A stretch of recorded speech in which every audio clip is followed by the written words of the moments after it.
Welcome to Middle East Briefing. The content of the briefing includes: why Iran is gambling on Hamas. Does a two-state solution, long discounted, still have a future? Israel's deadly attack on the Jabalia refugee camp, what we know so far. Biden's Israel balancing act gets harder as Gaza offensive grows. After years of vowing to destroy Israel, Iran faces a dilemma. Why Iran is gambling on Hamas. Foreign affairs. The war between Israel and Hamas has the potential to escalate into a much larger conflict involving Iran and its regional allies. While there is no direct evidence linking Iran to the initial attack by Hamas, Tehran openly supports and praises the group. Iran sees the conflict as an opportunity to achieve multiple objectives, including permanently deterring Israel from attacking Palestinians, uniting its allied militias into a powerful fighting force, restoring its credibility in the Arab world, and potentially building a nuclear weapon if the war expands into a regional conflict. Iran has a long history of supporting the Palestinian cause and has provided financial, military, and political support to Hamas. The current war in Gaza is an opportune moment for Iran to assert its influence and claim global leadership and moral superiority. Does a two-state solution, long discounted, still have a future? New York Times. The two-state solution is being reconsidered as a potential path to peace between Israel and Palestine. Despite the lack of any other viable solution, the two-state approach has gained renewed attention and support from leaders like President Biden, Prime Minister Sunak, and President Macron.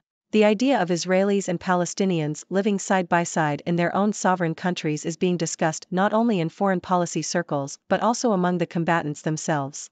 Gilead Shur, who was involved in Israel's negotiations with the Palestinians in the late 1990s and early 2000s, believes that if the U.S. commits to the two-state solution, there is a chance for negotiations. However, there are numerous obstacles to overcome, such as Jewish settlements in the West Bank and the rise of ultranationalists in Israel who oppose Palestinian statehood. Additionally, Hamas would have to be vanquished and the Gaza Strip would need to be demilitarized. The mechanics of the peace process are unclear, but it is likely that the U.S. would have to play a central role.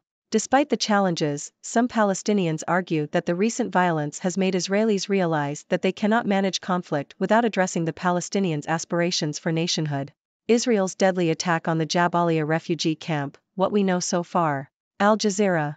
Israel has continued its attacks on Gaza's Jabalia refugee camp, with at least 50 people killed in 6 air raids on Tuesday. The Israeli military has repeatedly attacked the camp since the beginning of the war, killing and wounding hundreds of people. The air raid came amid Israel's bombing of the Gaza Strip, which has killed over 8,500 people, including more than 3,500 children, since fighting began on October 7. Several Arab countries and organizations have condemned Israel for its attack on the camp. Gaza's medical workers are struggling with dwindling supplies of medicine and power cuts. Biden's Israel balancing act gets harder as Gaza offensive grows. Yahoo! The U.S. government has been sending a clear message to Israel that it wants the internet and mobile phone networks restored in the Gaza Strip, according to an anonymous insider. The U.S. has given Israel public support during its ground invasion of Gaza and has also been urging that civilians be protected and the conflict be contained. The approach has been described as a balancing act because Israel has been intensifying its attacks and the worsening humanitarian crisis is increasing the risk of a wider war.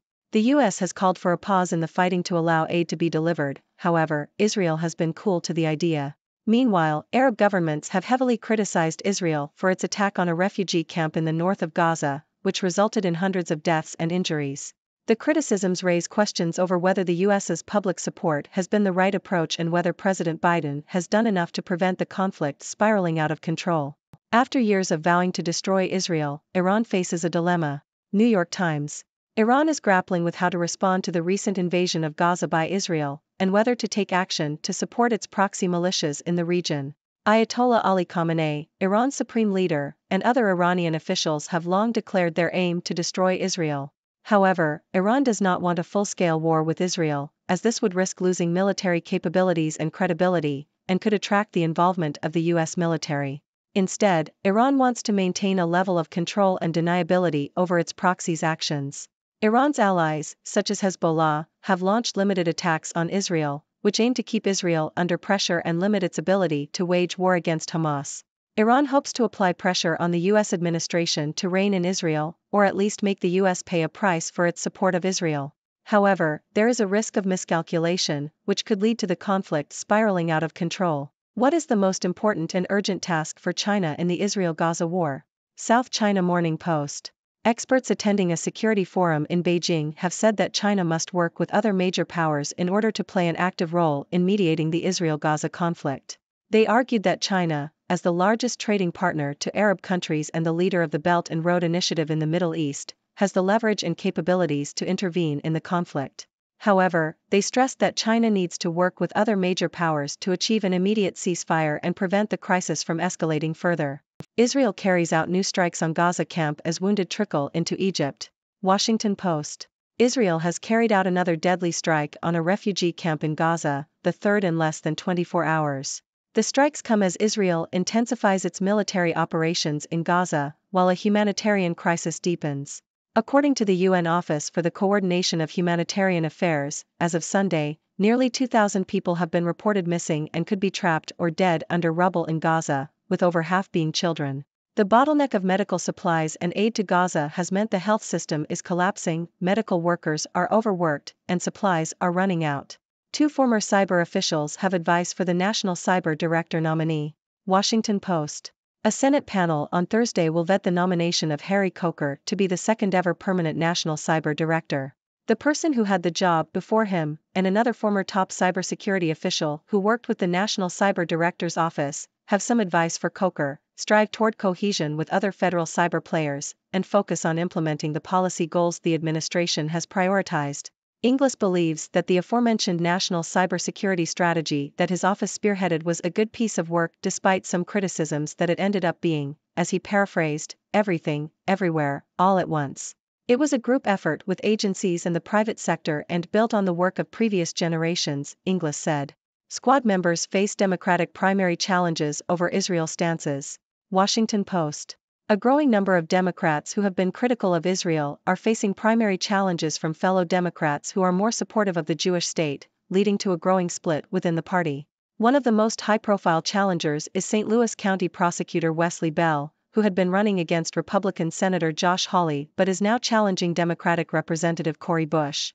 Bell cited Bush's criticism of Israel as the reason for his decision. Several other progressive Democrats who have criticized Israel, including Representatives Ilhan Omar and Summer L. Lee, are also facing primary challengers who cite their criticism of the Jewish state as an issue.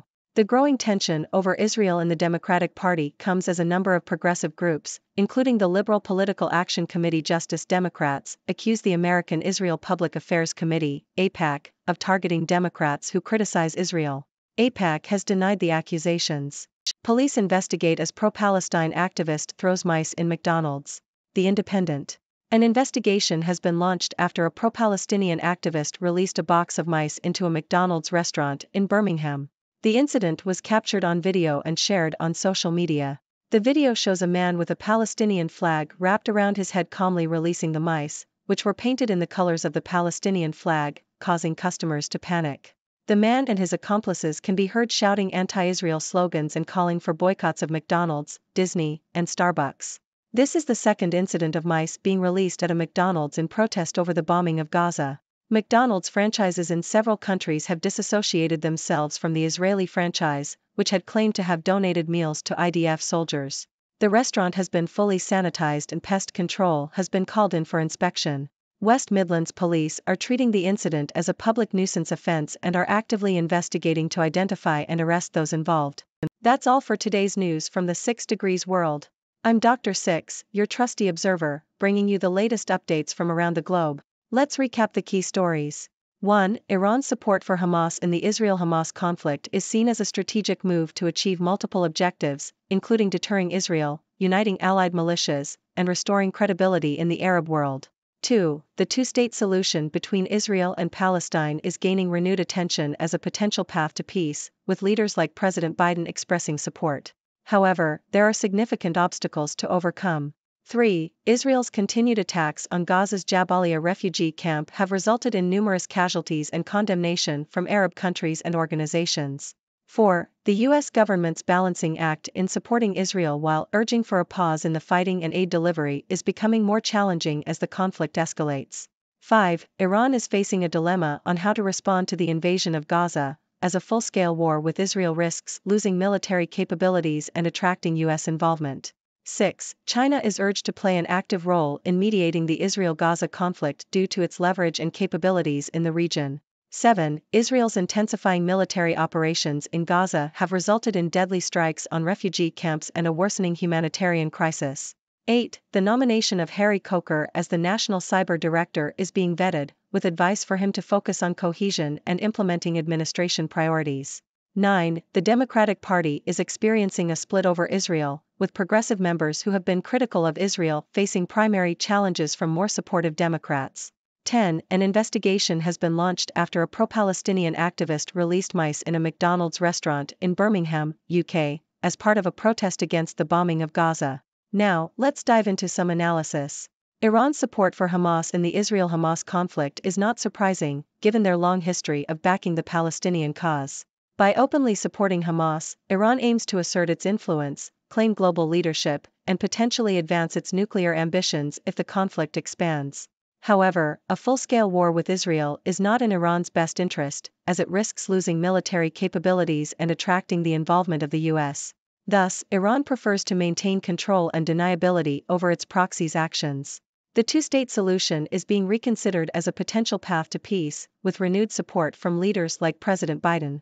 While obstacles such as Jewish settlements and the rise of ultranationalists in Israel remain, some Palestinians argue that the recent violence has made Israelis realize the importance of addressing their aspirations for nationhood. The US will likely play a central role in the peace process, but the mechanics are still unclear. As the conflict escalates, the US government's balancing act in supporting Israel while urging for a pause in the fighting and aid delivery becomes more challenging. The criticisms over whether this approach is effective and if President Biden has done enough to prevent the conflict from spiraling out of control raise important questions. China, as a major player in the Middle East, is urged to actively mediate the Israel-Gaza conflict. Its leverage and capabilities make it a key player, but collaboration with other major powers is necessary to achieve an immediate ceasefire and prevent further escalation. The deadly strikes on Gaza's refugee camps and the worsening humanitarian crisis highlight the urgent need for a resolution. The bottleneck of aid and medical supplies is causing the health system to collapse, and the situation is dire for the people of Gaza. In the cyber realm, the nomination of Harry Coker as the National Cyber Director comes with advice to focus on cohesion and implementing policy goals.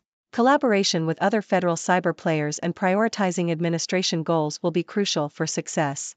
Lastly, the split within the Democratic Party over Israel is becoming more apparent, with progressive members facing primary challenges from fellow Democrats who are more supportive of Israel.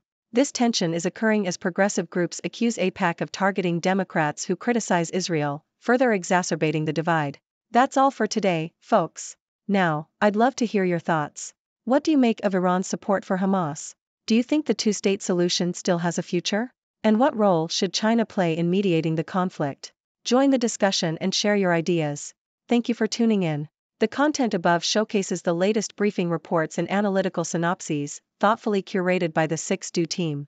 These insights stem from a wide array of reputable media outlets, think tanks, government sources, and specialized experts worldwide. We encourage you to explore these sources for a comprehensive perspective. Keep in mind that while the content may not always align with the official standpoint of 6Do Brief, it's not meant to be taken as absolute directives for decision-making. Comprising seasoned media professionals, learned scholars, and accomplished scientists, the 6Do team embodies a trailblazing, fully independent media entity. To customize 6Do Brief to meet your professional needs, you have the option to subscribe to a diverse array of briefings on our website, 6dobrief.com. Regardless of your location, you can conveniently receive 6Do Brief via email.